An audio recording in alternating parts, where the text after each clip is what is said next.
ونستغفره ونعوذ بالله من شرور أنفسنا ومن سيئات أعمالنا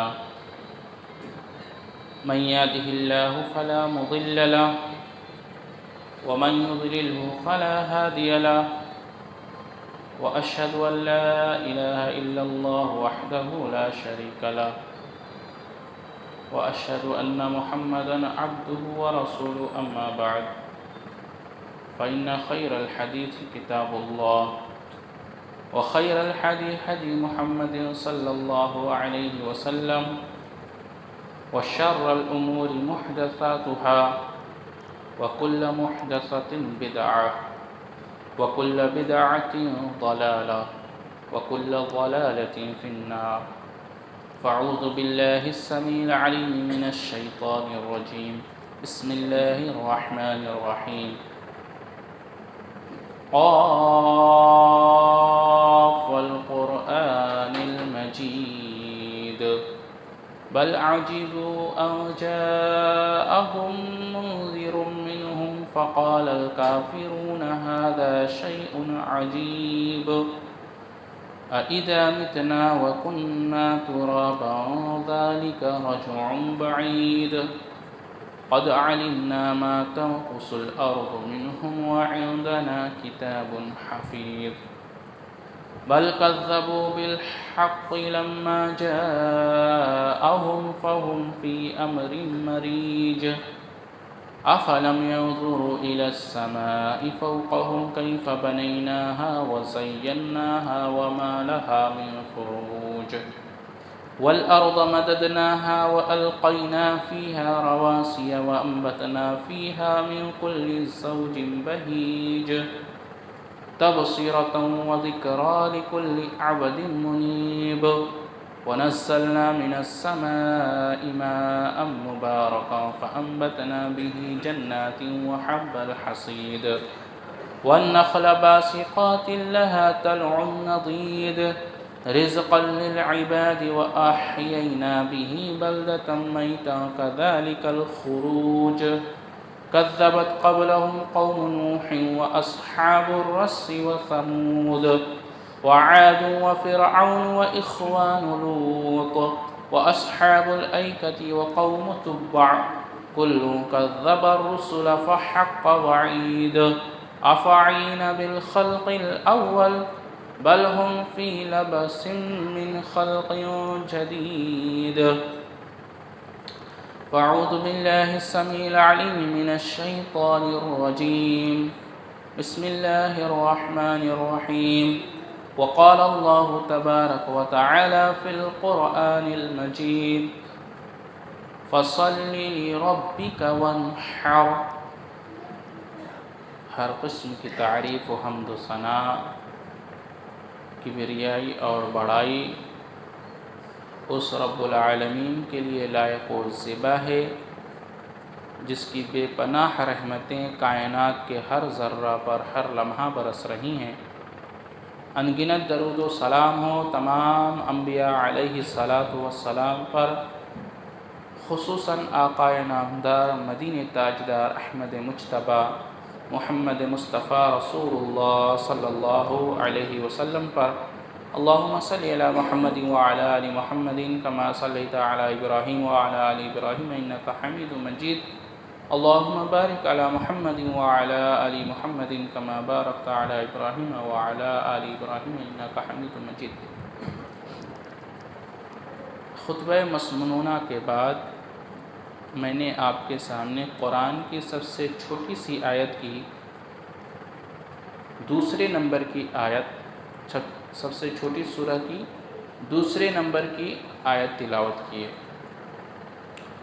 فصلی لربک وانحر، آپ اپنے رب کے لیے نماز پڑھیے، صلاۃ پڑھیے اور قربانی کیجیے۔ معلوم یہ ہوا کہ ہمیں عبادت میں بنیادی عبادت نماز اور قربانی اور اس قسم کی تمام عبادتیں صرف اور صرف اللہ ہی کے لیے کرنی چاہیے۔ اب یہاں کچھ سوالات ہیں، اس کو ہم حل کر لیں۔ پہلے یہ جان لیں کہ قربانی کا مطلب کیا ہے۔ قربانی کہتے ہیں کسی بھی شے کے ذریعے، کسی بھی چیز کے ذریعے ہم اللہ تبارک و تعالیٰ کی قربت تلاش کریں، اللہ تبارک و تعالیٰ کی رضا جوئی کے لیے، اس کو راضی کرنے کے لیے ہم کسی بھی شے کی قربانی دیں، کسی بھی شے کو اللہ کے لیے قربان کریں، اللہ کی رضا کے لیے، اس کی قربت کو حاصل کرنے کے لیے اس کو قربانی کہتے ہیں۔ اب یہ سمجھ لیں کہ قربانی کب سے ہے۔ ایک سوال یہ ہے سب سے پہلے قربانی کس نے کی، دوسرا سوال ہے۔ تیسرا سوال یہ ہے کہ قربانی جس نے کی اس نے کس چیز کی قربانی سب سے پہلے پیش کی، اور چوتھا سوال یہ ہے کہ جس چیز کی اس نے قربانی پیش کی وہ اللہ کی بارگاہ میں قبول ہوئی کہ نہیں ہوئی۔ پانچواں سوال ہے قبول ہو گئی تو اس کی کیا علامت تھی۔ چھٹا سوال یہ ہے کہ یہ مقبولیت کی بنیاد کیا تھی، قربانی کی قبول ہونے کی جو علامت تھی وہ ظاہر ہو گئی تو اس کی بنیاد کیا تھی، یہ چھٹا سوال ہے۔ اور ایک سوال یہ کہ یہ قربانی ہے کیا۔ اچھا، یہ کچھ سوالات ہیں جس کے جوابات انشاءاللہ مختصر وقت میں مختصر طور پہ آپ کے سامنے میں پیش کروں گا۔ سب سے پہلے قربانی کب سے شروع ہوئی۔ اللہ فرماتا ہے وَلِكُلِّ أُمَّةٍ جَعَلْنَا مَنسَكًا۔ علامہ زمخشری رحمہ اللہ علیہ فرماتے ہیں کہ جب سے حضرت آدم علیہ السلام اس دنیا میں آئے، حضرت آدم سے لے کر اور محمد رسول اللہ صلی اللہ علیہ وسلم تک تمام امت نبیوں کی تمام امت میں تمام قوموں میں قربانی کی عبادت یہ اللہ تبارک و تعالیٰ نے رکھی تھی۔ کوئی امت ایسی نہیں گزری جس میں یہ عبادت نہ ہو، ہر امت میں اللہ تبارک و تعالیٰ نے یہ تصور یہ عبادت رکھی ہی تھی، اور شروع سے یہ قربانی چلا آ رہا ہے۔ یہ الگ بات ہے کہ قربانی کا طریقہ کچھ اور تھا، اس کا نام کچھ اور رکھ دیا گیا تھا، کہیں کوئی بلیدان کہہ کر قربان کرتا ہے، کہیں کوئی قربانی کہتا ہے، کہیں کوئی اس کا کچھ اور نام رکھتا ہے۔ بہرحال یہ قربانی کا تصور آج کا اور امت محمد کا نہیں ہے صلی اللہ علیہ وسلم، بلکہ آپ سے پہلے جتنی امتیں گزری ہیں ان کے اندر بھی یہ طریقہ رائج تھا، یہ عمل یہ عبادت موجود تھی۔ اچھا، یہ تو معلوم ہوا کہ کب سے ہے، تو جواب کیا ہے؟ جب سے انسان آئے ہیں تب سے یہ قربانی ہے۔ اچھا، دوسرا سوال کیا ہے؟ سب سے پہلے قربانی کس نے کی؟ جواب اس کا کیا ہے؟ جواب اللہ نے خود قرآن میں کیا ہے وَاتْلُ عَلَيْهِمْ نَبَأَ بَنِي آدَمَ بِالْحَقِّ إِذْ قَرَّبَا قُرْبَانًا فَتُقُبِّلَ مِنْ أَحَدِهِمَا۔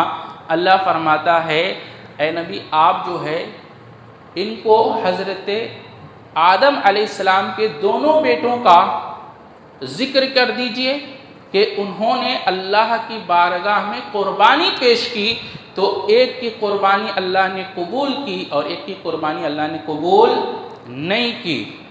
جواب کیا ملا ہے؟ یہ قربانی حضرت آدم علیہ السلام کے دو بیٹے، ان سے یہ قربانی سب سے پہلے انہوں نے اللہ کی بارگاہ میں اس کو پیش کی۔ اچھا، قرآن میں یہ دو بیٹوں کا نام ذکر نہیں ہے، ان کا نام ذکر تورات میں ہے۔ تورات کے مطابق ایک کا نام حابیل اور ایک کا نام قابیل تھا، تو ان دونوں نے قربانی پیش کی تھی اللہ کی بارگاہ میں۔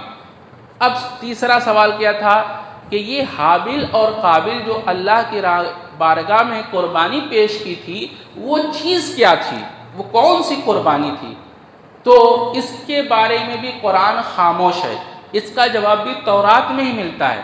تورات میں یہ ہے، تورات کے مطابق کہ حابیل اور قابیل جو تھا وہ کاشتکاری کھیتی کرنے والا آدمی تھا، اور حابل جو تھا یہ بکریاں اور دمبے وغیرہ چرایا کرتا تھا، اس کے پاس بہت بڑی ریوڑ تھے۔ تو قابیل نے کیا کیا، اس نے کھیت میں سے ردی قسم کا اناج اللہ کی بارگاہ میں پیش کیا، اور حابل جو تھا اس نے خوبصورت اور بہترین مینڈھا دمبا اللہ کی بارگاہ میں پیش کیا، اور تو اللہ تبارک تعالیٰ نے حابل کی قربانی قبول فرما لی اور قابل کی قربانی قبول نہیں ہوئی۔ اب سوال یہ ہوا کہ یہ کیسے معلوم ہوا کہ اللہ نے حابل کی قربانی قبول کی اور قابل کی قربانی قبول نہیں کی؟ اس کا جواب کہاں ہے؟ تو اس کا جواب بھی قرآن میں موجود نہیں ہے، اس کا جواب بھی تورات میں بھی آتا ہے۔ ہاں البتہ اشارہ ہے، قرآن میں اشارہ میں آگے بتاؤں گا۔ تو اللہ تبارک و تعالیٰ نے حابیل کی قربانی قبول کی اور قابل کی نہیں۔ اس کی علامت یہ تھی کہ قدیم زمانے میں جو امتیں گزری ہیں وہ جب قربانیاں پیش کرتی تھی تو ان میں ایک قربانی کی قبولیت کی علامت یہ تھی کہ آسمان سے ایک آگ آتا اور قربانی کو جو قبول ہونے والی ہوتی اس کو جلا ڈالتا۔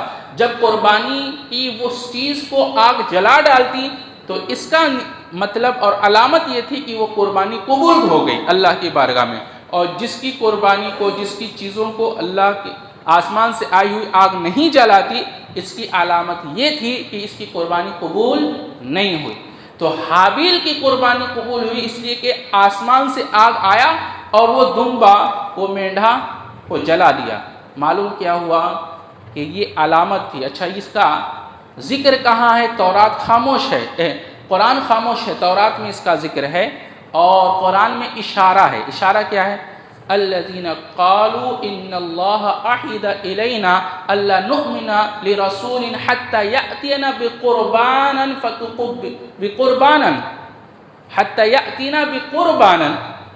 یہ سورہ آل عمران کی آیت نمبر 183 نمبر کی آیت ہے، آپ چاہے تو پڑھ سکتے ہیں۔ اللہ نے فرمایا کہ پچھلی قومیں جو گزری ہیں وہ قوم اپنے نبیوں سے کہتی کہ اللہ نے ہمیں یہ حکم دیا ہے کہ ہم اس وقت تک کسی بھی رسول کی بات نہ مانیں، اس پر ایمان نہ لائیں، یہاں تک کہ وہ ہمارے پاس ایسی قربانی لائے جسے آسمان سے آگ آئے اور اس کو جلا ڈالے۔ اللہ اکبر، آ رہی بات سمجھ میں؟ تو اس کا اشارہ وہاں پر بھی ہے۔ اور ایلیا ایک پچھلے قوم نبی گزرے ہیں، ان کے واقعے میں بھی یہ چیز مذکور ہے، اور حضرت سلیمان علیہ السلام کے واقعے میں بھی یہ چیز مذکور ہے۔ بہرحال قرآن سے بھی اس کا اشارہ ہو جاتا ہے، تو معلوم یہ ہوا کہ قربانی کی قبولیت کی علامت پہلے یہ تھی کہ آسمان سے آگ آتی اور اس کو جلا ڈالتی تھی۔ اب یہ سوال کا جواب مل گیا۔ اچھا، اب ایک اور سوال یہ ہوا کہ یہ جو قبول ہوا اس کی بنیاد کیا تھی؟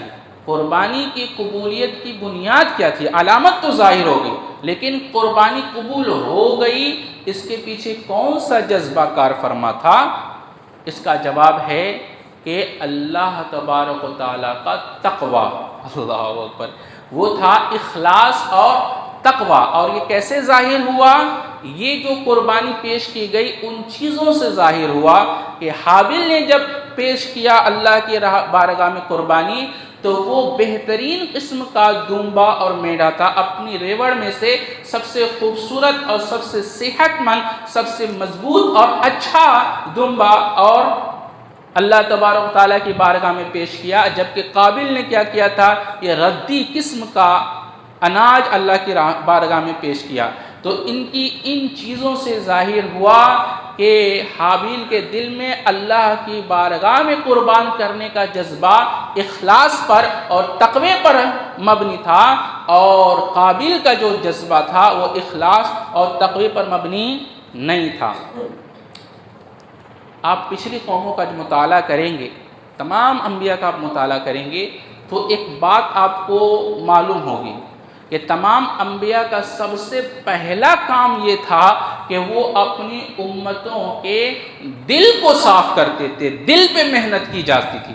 میں اس کا ثبوت قرآن سے دے سکتا ہوں۔ اللہ فرماتا ہے ربنا وبعث فیہم رسولا منہم یتلو علیہم آیاتہ ویزکیہم، اللہ کہتا ہے کہ آپ ان کا تزکیہ کیجئے، ان کو پاک کیجئے، ان کو صرف جسمانی طور پہ نہیں، اللہ کہتا ہے ان کے دلوں تک کو پاک کیجئے۔ اور انبیاء شروع سے یہ کام کرتے تھے کہ سب سے پہلے انسان کو اندروں کو بالکل صاف و پاک کرتے تھے۔ آپ اس کی مثال سیرت سے لے لیجئے کہ جیسے اللہ تبارک و تعالیٰ نے شراب کو جو حرام کیا، کیا پہلے ہی حرام ہو گئی تھی؟ نہیں، یہ مکہ میں حرام نہیں ہوئی ہے، یہ مدینہ میں حرام ہوئی ہے۔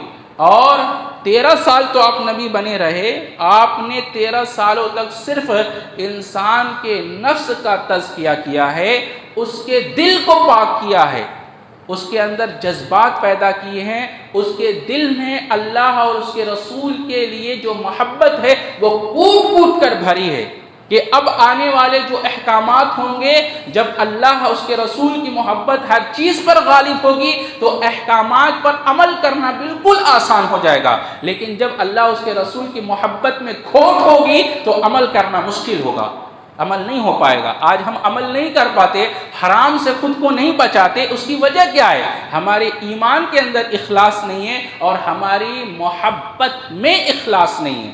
اگر ایسا ہوتا تو ہمارا عمل بھی ان جیسا ہوتا۔ حال کیا ہوا؟ ان کا حال یہ تھا، صبح بھی شراب سے اور شام بھی شراب سے، گویا ان کی گھٹی میں شراب تھا، عادت بالکل فطرت ثانیہ شراب بن گیا تھا، فطرت کا ایک عمل بن گیا تھا شراب کا پینا۔ لیکن اللہ تبارک تعالیٰ نے جب اس کو حرام کیا تو دیکھیے صحابہ کرام کا کیا حال ہوا کہ جنہوں نے پیالہ کو منہ تک اٹھایا تھا اس نے وہیں سے چھوڑ دیا، جو منہ میں لے لیا تھا اس نے اگل دیا، جو پیٹ میں ڈال لیا تھا انگلی حلقوم میں ڈال کر پیٹ سے انہوں نے نکال دیا۔ اور اتنا ہی نہیں، جن کے پاس برسوں پرانے شراب موجود تھے انہوں نے اس شرابوں کو گلیوں میں بہا ڈالا، پورے کے پورے ٹن کے ٹن شراب جو ہے بہا دیے گئے تھے، بھرے ہوئے شراب بہا دیے گئے تھے۔ اس کی وجہ کیا تھی؟ اس کی وجہ یہ تھی کہ ان کے نزدیک سب سے اہمیت کا حامل اللہ اس کے رسول کا حکم تھا۔ اللہ اکبر! حکم آ جانے کے بعد کیوں، کس لیے، ایسا ویسا، مگر اس سوال کا جواب نہیں لیتے وہ۔ حکم آ جانے کے بعد سمعنا و اطعنا، ہم نے سنا اور اطاعت کر لی۔ اللہ اکبر! یہ جذبہ پیدا کرنا تھا، اور یہ جذبہ کیسے آیا؟ حقیقی طور پر تقوی آنے سے۔ اور تقوی کہاں ہوتا ہے؟ دل میں ہوتا ہے۔ اور یہ دل کا تقوی کیسے ظاہر ہوا؟ عمل سے ظاہر ہوا۔ اللہ کے نبی صلی اللہ علیہ وسلم نے فرمایا کہ تقوی ہا ہونا، آپ نے اشارہ کر کے فرمایا التقوی ہا ہونا، تقوی یہاں ہوتا ہے، دل میں ہوتا ہے، اور اس کو یہ تقوی ظاہر عمل سے ہوتا ہے۔ دیکھیے حابل اور قابل کے عمل سے ظاہر ہو گیا کہ کس کا عمل اخلاص اور تقوی پر تھا اور کس کا عمل اخلاص اور تقوی پر نہیں تھا۔ اللہ اکبر! تو یہ قبولیت کا بنیاد یہ ہے کہ ہم جو عمل کریں اس کے اندر اللہ کی رضا ہو، اللہ کی رضا ہو، ریا اور نمود نہ ہو، دکھاوا نہ ہو، اپنی نام اور شہرت نہ ہو، بلکہ خالصتاً اللہ کی رضا مطلوب ہو۔ اگر یہ چیز پائی گئی تو چھوٹی سی چھوٹی عمل اللہ کے یہاں بہت بڑا اجر رکھتی ہے، لیکن اگر یہ چیز نہ پایا جائے تو بڑا سے بڑا عمل اللہ کے یہاں کوئی حیثیت نہیں رکھتا۔ بنیاد سمجھ میں آیا قربانی کی؟ وہ ہے تقوی۔ اللہ تقوی دیکھتا ہے، اور آپ کو سکھایا گیا ہے، نبی صلی اللہ علیہ وسلم نے تعلیم دی ہے کہ جب تم اپنے جانور کو ذبح کرو تو اس ذبح کرنے سے پہلے بسم اللہ واللہ اکبر کہنے سے پہلے ایک آیت پڑھنا سکھایا گیا ہے۔ وہ آیت کیا ہے؟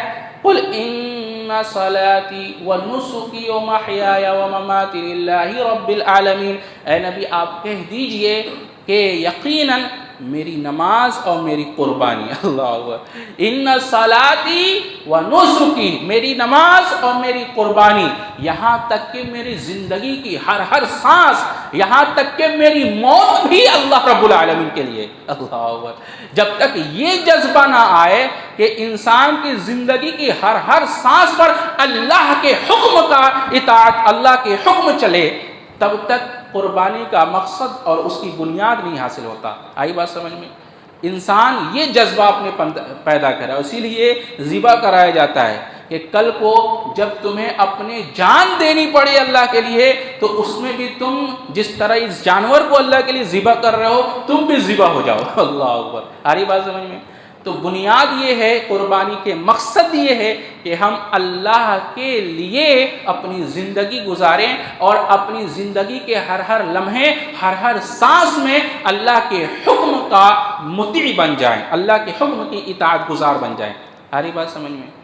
تو اس لیے یہ آیت سکھائی گئی ہے۔ آگے دیکھیے آگے کیا کہا جا رہا ہے کہ قربانی کی علامت ظاہر ہو گئی اور یہ بھی معلوم ہو گیا کہ اس کی بنیاد کیا ہے، وہ ہے تقویٰ۔ اب سوال یہ ہے کہ قربانی ہے کیا؟ قربانی ہے کیا؟ اس کا جواب کیا ہے؟ یہ جو سوال ہے یہ میں نہیں کر رہا، یہ سوال خود صحابہ کرام نے رسول اللہ صلی اللہ علیہ وسلم سے کیا ہے کہ یا رسول اللہ ما ہی اضحی، کہ یہ قربانی جو ہم دیتے ہیں یہ کیا ہے؟ تو رسول اللہ صلی اللہ علیہ وسلم نے فرمایا سنت ابیکم ابراہیم، یہ تمہارے باپ ابراہیم کی سنت ہے کہ اچھا ایک تمہارے باپ ابراہیم کی سنت ہے، مطلب کیا ہے؟ ابراہیم علیہ السلام کی یہ جو سنت ہے اس سنت میں ہے کیا؟ کون سا جذبہ ہے؟ اس کو دیکھیے تو مختصراً یہ حضرت ابراہیم علیہ السلام کو خواب دکھایا گیا اور خواب میں آپ نے دیکھا کہ میں اپنے محبوب مال اور اپنے بچے کو اللہ کی راہ میں قتل کر رہا ہوں، ذبح کر رہا ہوں۔ تو آپ اس کے لیے راضی ہو گئے، آپ نبی تھے لیکن بچہ آپ نے صرف خود راضی ہو کر اس کو دھوکے سے ذبح نہیں کیا بلکہ بچے سے اس کی رائے پوچھی، کہا میرے بچے میں نے خواب دیکھا ہے میں تجھے ذبح کر رہا ہوں۔ اللہ اکبر، بچے نے بھی کیا جواب دیا؟ یا ابتی فعل تؤمر، یا ابتی فعل ما تؤمر، اے میرے ابا جو آپ کو حکم ملا ہے وہ کر گزریے، ستجدنی انشاءاللہ صابرا، اللہ نے چاہا تو آپ مجھے صابروں میں پائیں گے۔ اللہ اکبر۔ تو ایک طرف باپ کہ اللہ کے حکم پر اپنے، ایک بوڑھا باپ، آپ اندازہ لگائیں عمر دیکھیے بالکل بڑھاپے کی عمر میں ہے اور یہ ایک بچہ انمول ایک مدت کے بعد ملا ہے، دعائیں کرتے ربی حب لی من الصالحین، کتنی دعاؤں کے بعد ملا ہے اور بالکل آخر وقت میں ایک سہارا ہے، وہ بڑھاپے کا ایک لاٹھی ہے، ایک بوڑھا نبی ہے اس کا ایک سہارا ہے، سب سے محبوب سب سے عزیز، اور اللہ تعالیٰ نے حکم دے دیا۔ پھر کیا ہوا کہ ایک طرف یہ بوڑھا باپ چھری لے کر تیار ہے اللہ کے حکم کو بجا لانے کے لیے اور دوسری طرف اللہ کے حکم پر مر مٹنے اور ذبح ہونے کو تیار ہے حضرت اسماعیل علیہ السلام۔ قربان جائیے باپ کے جذبے پر اور قربان جائیے اس بیٹے کے جذبے پر کہ یا رب کریم ہم سب کے دلوں میں بھی ان کی طرح جذبہ پیدا فرما کہ تیرے حکم پر ہم اپنی جان بھی قربان کرنے کو تیار ہو جائیں، ہم تیرے حکم پر اپنی گردن کٹانے کو بھی تیار ہو جائیں، جیسے حضرت اسماعیل نے کہہ دیا کہ یہ باجان جو حکم ملا ہے وہ کر گزریے، یقیناً اللہ نے چاہا تو آپ مجھے صابروں میں پائیں گے۔ اللہ اکبر۔ تو یہ باپ کا جذبہ تھا، یہ بیٹے کا جذبہ تھا، اللہ کے حکم پر وہ اپنے بیٹے کو ذبح کرنے کے لیے تیار ہے اور بیٹا اللہ کے حکم پر ذبح ہونے کے لیے تیار ہے، اور کاٹا گیا، چھری چلا دی ہے انہوں نے۔ اللہ تبارک و تعالیٰ کو تو صرف یہ دیکھنا تھا کہ میرا یہ نبی اپنی ہر چیز سے زیادہ مجھ سے محبت کرتا ہے کہ نہیں، تبھی تو اللہ تبارک و تعالیٰ نے حضرت ابراہیم کو کہا وَاتَّخَذُ إِبْرَاهِيمَ خَلِيلًا، یہ ہمارے ابراہیم میرے خلیل ہیں۔ اللہ اکبر، کتنی عظیم الشان اللہ نے رتبہ دیا ہے۔ جس قدر آزمائش ہوتی ہے اگر آزمائش پہ انسان کھڑا اترا اسی قدر اللہ بلندی دیتا ہے، اور اتنا ہی نہیں، حضرت ابراہیم وہ شخصیت ہیں جن کو تمام کی تمام عالم کا امام بنایا گیا ہے۔ کہہ دیا گیا نا آپ اعلان کر دیجئے، بلانا لوگوں کو ہمارا کام ہے، ہم لائیں گے لوگوں کو۔ اور دیکھیے آج دنیا کے کونے کونے سے لوگ جا رہے ہیں یا نہیں جا رہے ہیں حج کے لیے۔ اللہ اکبر، کب اعلان کیا انہوں نے اور کب تک لوگ جا رہے ہیں۔ اور یہ واحد شخصیت ایسی ہیں جن کی تعظیم یہودیوں میں بھی تھی، جن کی تعظیم عیسائیوں میں بھی تھی، اور جن کی تعظیم امت محمد میں بھی ہے۔ اللہ صلی اللہ علیہ وسلم۔